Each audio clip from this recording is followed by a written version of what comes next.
Good afternoon, fellow students, instructors, mentors, guests, and all viewers on YouTube. We'd like to introduce our app, Planter, but before we do, we'd like to introduce the development team. I'm Aaron Wood. I'm currently serving in the United States Air Force and will retire with 21 years of service next month. My favorite plant from the garden is cantaloupe. Hi, I'm Chris. I served in the Marine Corps from 2005 to 2010, and my favorite plant is watermelon. Hello, my name is Daniel Lindberg. I served in the Marines from 2004 to 2012, and my favorite plant is the avocado. My name is Joel. I was in the U.S. Navy from 2011 to 2017, and my favorite plant is asparagus. And I'm Julian West. I served in the Air Force 21 years as an information technologist, and succulent strawberries are my favorite garden produce. Our web application, Planter, is a garden planning and scheduling tool for anyone wanting to grow their own produce. With USDA growing zones, thousands of plants to choose from, different times to seed, plant, transplant, and harvest for each item, getting started can be very overwhelming. Planter is for newcomers who don't know how to get started, as well as experienced homesteaders who want to streamline their planning and operations alike.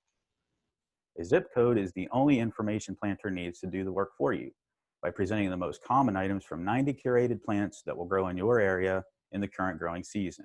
And as plants are selected, the list of suggestions dynamically updates, only showing what can actually grow with the remaining resources. Within a few clicks, the gardener now has a conflict-free schedule for the entire growing season. And now, Chris will demonstrate the app. Hi, I'm an amateur gardener. My friend Daniel told me about an application that he uses to track his garden called Planter. I've navigated to the site, and wow, already I'm really liking the look and the feel of this page. Okay, I'm going to scroll back up and quickly create a new account and get signed in. Now, once at the dashboard, I can immediately see weather details for my location here in Alaska. Today being a high of 57 and a low of 48. Now I'm going to move over to the My Plants tab on the left. It is currently empty, which makes sense because I have yet to schedule anything into my garden. Okay, so let's check out the Suggested tab. The plants shown here have been filtered down to only plants that can grow within my location. I really want to plant some cabbage soon, so let me move back up to where the cabbage was at, and let's check that out. Oh wow, it even shows me instructions for seeding, spacing, and when to harvest.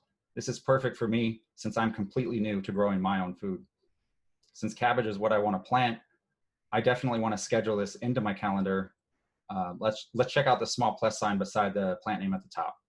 I'm prompted with a few choices that represent the earliest times available, named areas I can schedule my plan to. I'm just going to pick the first box and schedule it. And we can immediately see it's populated the calendar. Clicking on the scheduled plant gives me some information about my date range to get my cabbage planted, the planting box I chose, and some details when I need to come back and perform this task in my garden. Okay, I just want to take a moment to double check that my Plants tab now reflects my calendar, and it does. Great. And over here, there is also an all plants option for folks that may want to grow year round in maybe a greenhouse, or they may just want to see some additional information on other plants not specifically in their area. And with that, I'm going to stop here and hand it over to Daniel, who has been using the app for a bit longer than I have. Thank you, Chris. I'm actually just finishing up my login portion right now. Once I click login, I'm immediately presented with the same dashboard, and as you can see, the weather is different down here in Florida compared to where you're at up in Florida, or in Alaska. Also, I already have some plants in my garden that are staged out. This is my monthly calendar view, and if you notice, everything that was listed in rows are now in columns, separated out by the different tasks in the gardening cycle. And going over to the right, you can actually see the final task and most gardening schedules of harvesting your plants. Moving over to the suggested plants, you could actually see that the plants vary drastically compared to where Chris is at in Alaska. For those of you with a very keen sense of attention to detail, you may notice that chili peppers are the only plant that we currently have in common between myself and Chris. Looking over at the My Plant section, this represents all the plants that are currently planned out and scheduled into my garden. they might not be reflected over in the calendar as they're set for next month. Along these tomatoes here on the west fence, I have basically some plants that are ready to be harvested, and I could have harvested them between July 3rd and September 3rd of this year, but they weren't quite ready to go. This morning I found out that some cutworms actually got into my garden and destroyed my crops, so I need to remove them from my calendar. At this point, I'll navigate back over to my plants, go ahead and click on the X, and it is removed from my calendar. At this point, I'll go ahead and transfer over to Joel, who will go ahead and explain the technologies used in our project. Thanks, Daniel. For our backend, we use Python and Django and the Django REST framework. And for our database manipulation, we use PostgreSQL. Our front end uses React JavaScript. And for the calendar, we use the SyncFusion library. In order to tailor the weather widget forecast to each individual person's zip code, we use the Open Weather API.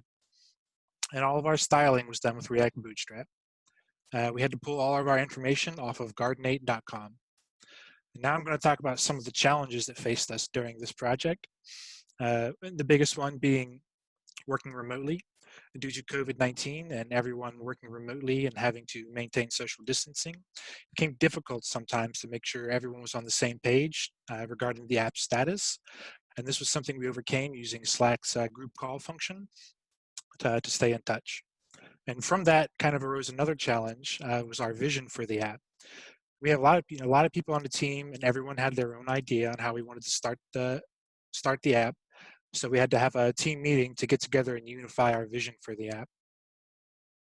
And with this being, one of our first big group projects and using GitHub as a team, we had some merge conflicts and commit challenges that we ran into.